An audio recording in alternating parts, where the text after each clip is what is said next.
Welcome back. So, teams are out for Italy versus England. I'm getting excited. And in this video, I'm going to take a look at both of those selections because there are a number of questions that I think we need to look at. Number one, has Borthwick picked the right side? Is this going to be the team that suddenly starts to play a slightly more dynamic and exciting type of rugby?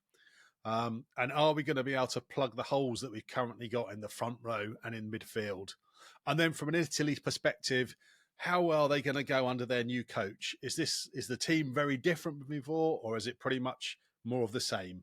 So let's get straight into it and let's have a look at the England side. So I think overall, I am genuinely excited by this England side. Whilst it looks a little bit different, they're still kind of the core of some very similar players, but let's kind of go through and get a view. So first up, front row.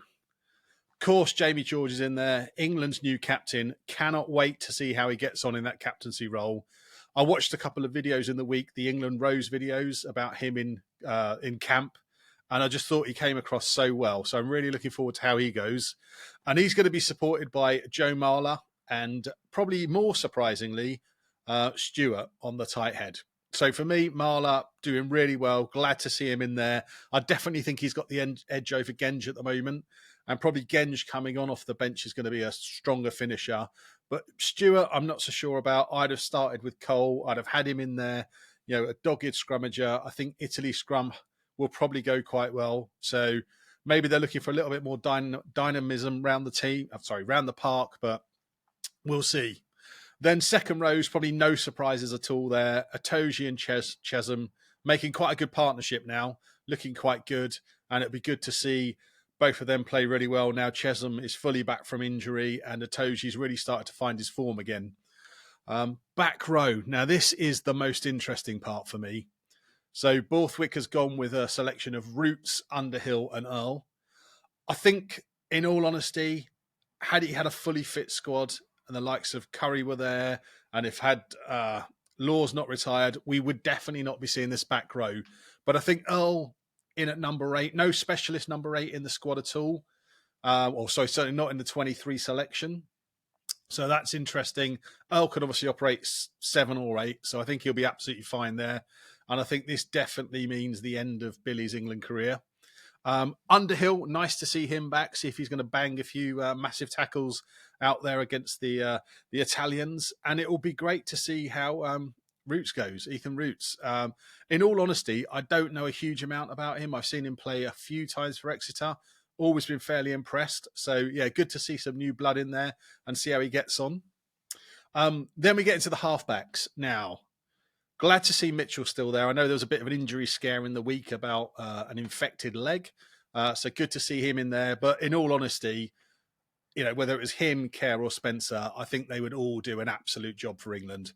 Yeah, it makes sense to me that he keeps his place off how well he played in the World Cup. And then Ford in at number 10. And I guess that whole Ford-Smith debate in terms of Marcus Smith hasn't been truly answered in this squad because obviously Marcus Smith is injured. I just thought, well, no, I didn't think that because I don't think Borthwick's a gambler.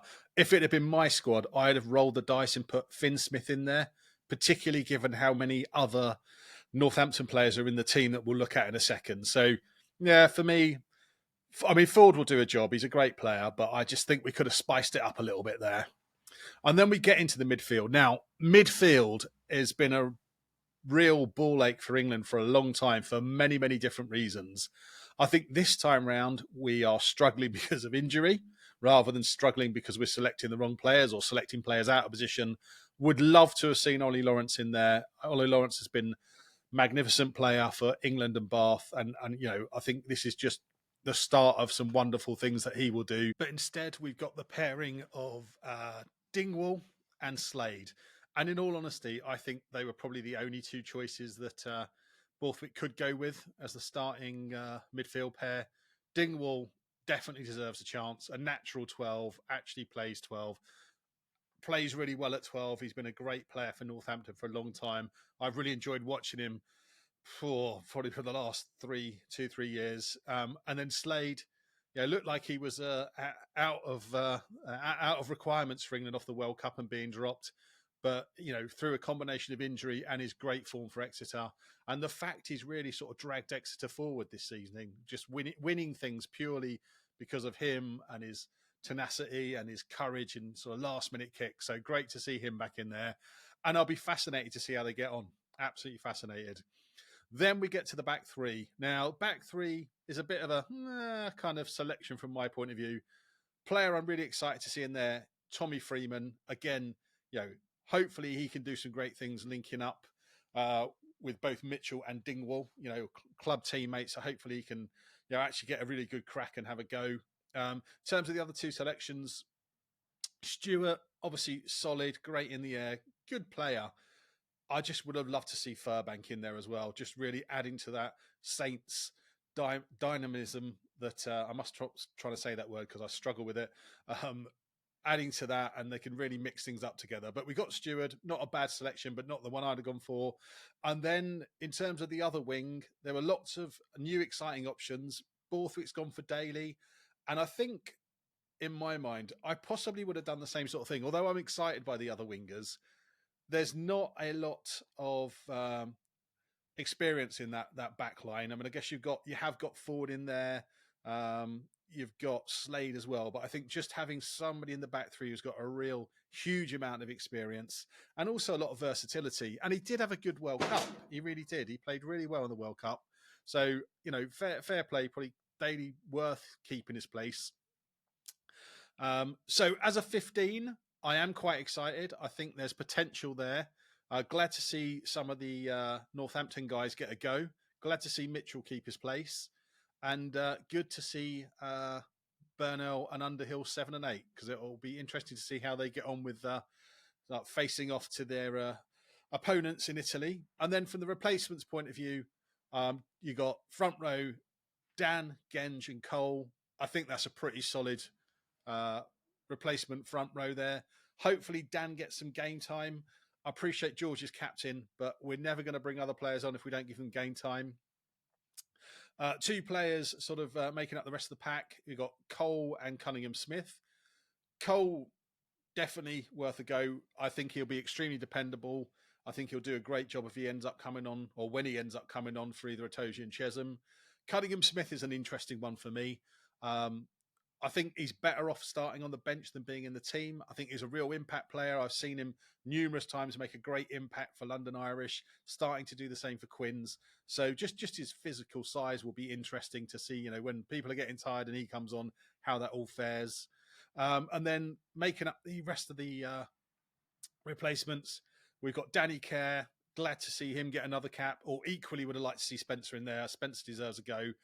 Finn Smith at fly half. Now, would Finn Smith got to go if Owen was still around? Probably not. Would he have got to go if Marcus Smith was still around? Probably not. But I am really, really, really looking forward to him getting on and having some game time and just blooding a new player. Because I think somebody like, or the Smiths are the future of England. They're going to be the heartbeat. They're going to make things happen and really motor. So I'm really glad to see him in there. And then the other player in there is Feye Bosu, a flying winger. Yeah, it'd be nice to see him come on at some point. I'm sure he'll have an impact as well.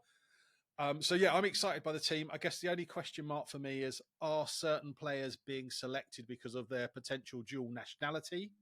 I hope that's not the case. I hope they're all being selected on merit. I think we don't want to see any more of those one cap wonders who come in for a game and then are jettisoned out the squad. Yeah, I don't think it's good for the squad, and I'm sure it's certainly not good for the individual players. So yeah, looking forward to seeing that England team and how they get on. And it'd be great to get your thoughts as well. What do you think of this team? Do you think Borthwick's got the right team? Are you happy with the selection?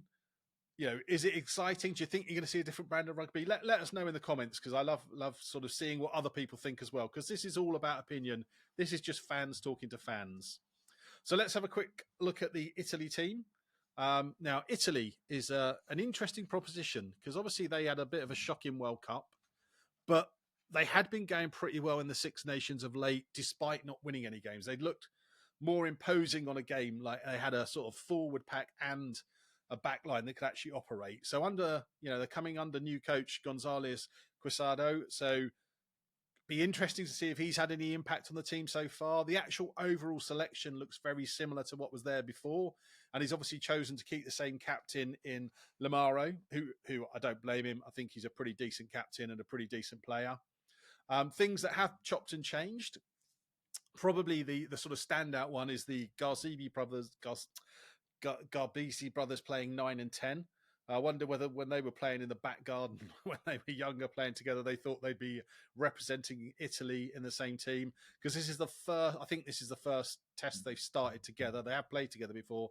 First test they've started together. So interesting to see how they get on. And Menonolo is coming back in the centres. So he was out injured in the World Cup. He's back. Again, probably not a surprise inclusion. I'm sure if he'd have been fit at the World Cup, he'd have definitely been a starter.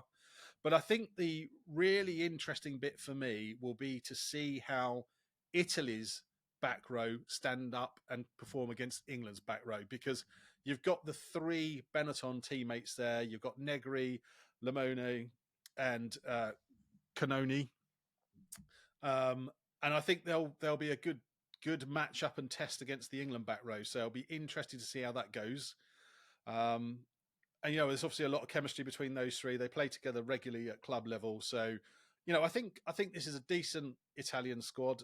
I don't think there's probably too many other things that could have changed. I guess the other standout piece is Alan has gone to fly half, to make space for Garbisi to play at fly half. Looking forward to it. Definitely looking forward to the match. And in terms of selections, I think we've got a lot to be interested in. Lots of, a few new players, few new combinations on both sides. And I think it's going to be a great match for England to start with. And I hope they get a decent game. I hope Italy stand up and give them a game and don't sort of fold like they did in the World Cup. But yeah, I'm certainly looking forward to it. I hope you are as well. And if you've enjoyed this, really appreciate if you could give it a like or a thumbs up. It really helps us reach out to other rugby fans. So enjoy the Six Nations. Thanks for watching.